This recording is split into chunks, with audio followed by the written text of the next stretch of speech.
The sticks in your hand look simple, unremarkable, ubiquitous. You use them without thought. Chopsticks. For billions across the world, they are nothing more than utensils.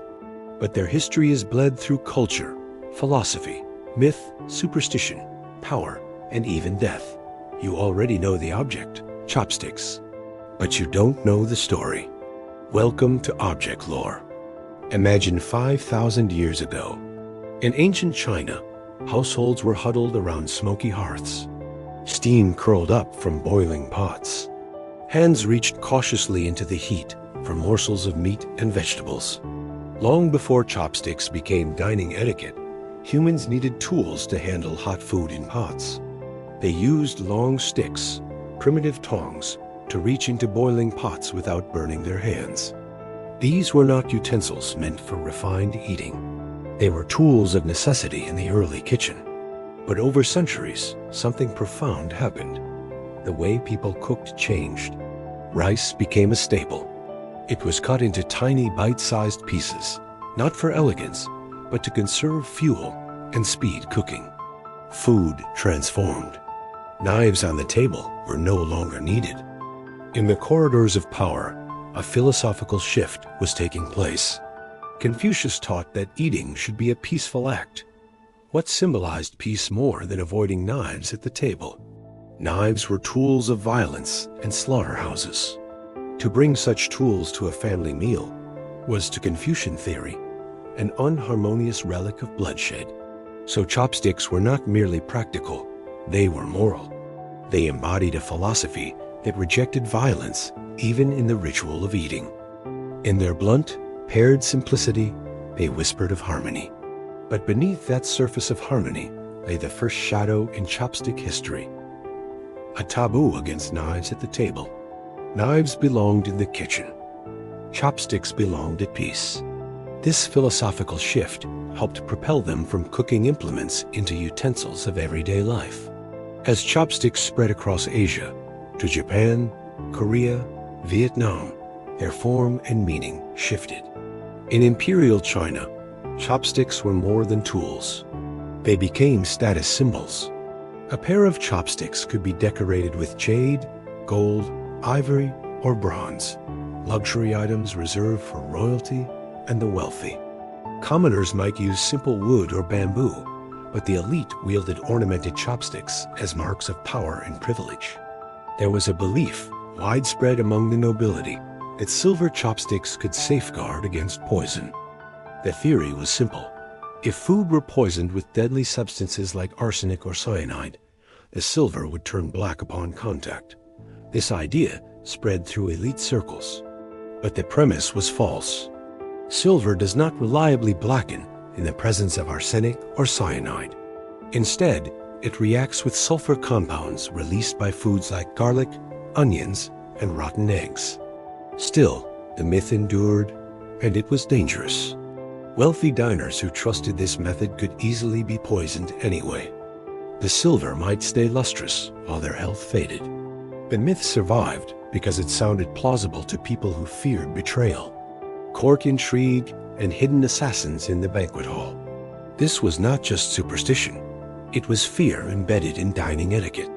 But that was not the only rule that shaped the darker underside of chopstick culture. Across Asia, even the way you hold chopsticks carried omens. In Korea, an old superstition held that if you gripped your chopsticks too close to the tips, you would live far from your birthplace. Untethered, wandering. Another version said that this grip might mean you would remain unmarried for a long time. Across the table in other cultures, finding an uneven pair of chopsticks, mismatched in length or design, was believed to be a sign you would miss your boat or plane. A small omen with big psychological weight. In Japan especially, chopsticks brush up directly against traditions that reflect life and death. Sticking chopsticks upright into rice, a common Western mistake, is taboo. It evokes the image of incense used in Japanese funeral rites, where sticks stand in bowls of offerings for the dead. And in Japanese cremation ceremonies, family members use special chopsticks to transfer the bones of the deceased from the ashes to an urn. a deeply solemn ritual. To accidentally hold the same piece of food with another person's chopsticks? Social taboo. These rituals are subtle reminders that even the mundane act of eating can brush against beliefs about mortality and the afterlife. Yet the story grows darker still when we step into the world of imperial control. Chopsticks weren't just table tools, they were regulated objects. During various Chinese dynasties, the use of exotic materials like silver, gold, or jade in chopsticks was not simply a matter of taste. The imperial court regulated who could use them. Commoners were often forbidden from possessing chopsticks made of precious metals. To defy this rule was not a social faux pas, it was a criminal offense. Punishments could be harsh: imprisonment, confiscation, execution in extreme cases. A simple pair of chopsticks, if crafted from the wrong material, could be a death sentence.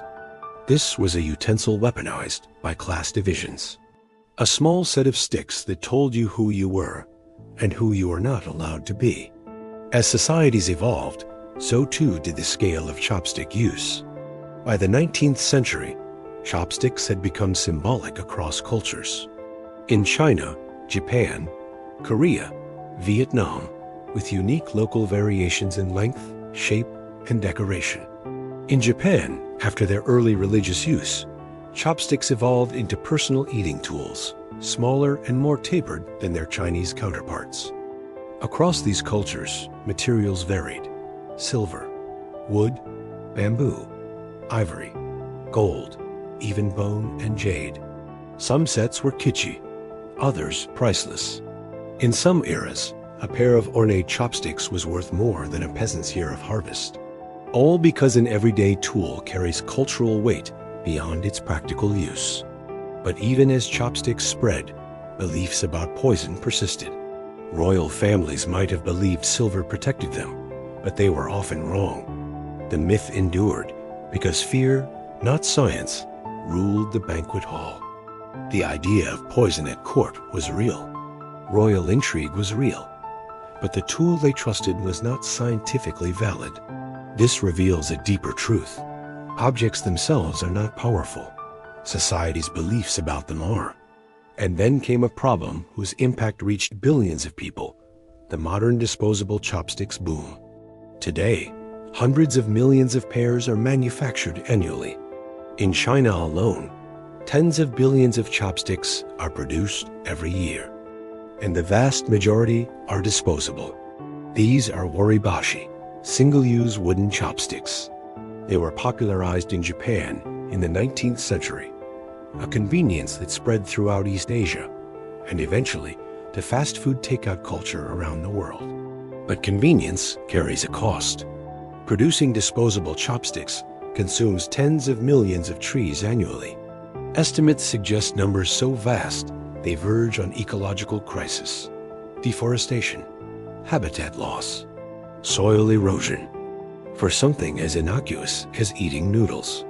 This is the modern environmental toll whispered behind the familiar pitter-patter of sticks at a dining table. It is the legacy of an ancient utensil meeting industrial demand. And despite all this complexity, superstitions remain alive. Uneven chopsticks, unlucky omens, marriage prospects tied to gripping position, missing travel opportunities, taboos about placement in rice, small actions with big cultural meaning. They echo ideas older than kingdoms. Ideas about harmony, ideas about life, ideas about death.